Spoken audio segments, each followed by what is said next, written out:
অনেক অনেক ধন্যবাদ তোমাকে আমাকে এতটা সময় উপহার দেওয়ার জন্য। এভাবে ধন্যবাদ দিয়ে আমাকে ছোট করো না। বন্ধুকে কেউ ধন্যবাদ দেয় না। আর সেরম ভাবে দেখতে গেলে তো আমারই তোমাকে থ্যাংক ইউটা বলা উচিত, আমাকে এতটা ভালো সময় আজকে উপহার দেওয়ার জন্য। তুমি একটা জিনিস ভাবো, আমরা এখানে সেই কখন হলো এসেছি, কিন্তু আমি তো বুঝতেই পারলাম না সময়টা কিরকম একটা হুশ করে কেটে গেল আজকে। বিয়ের পর থেকে জানো তো এত আনন্দ আমি কোনো দিনও পাইনি।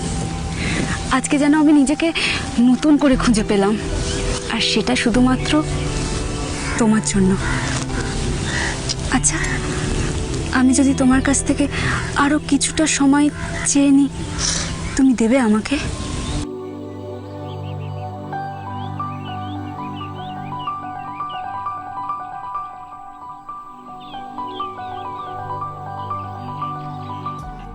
নতুন নতুন শর্ট ফিল্ম এবং ওয়েব সিরিজ শুধু আমাদের চ্যানেলে নিচে দেখুন। OTT প্ল্যাটফর্ম 99 কে সাবস্ক্রাইব করুন।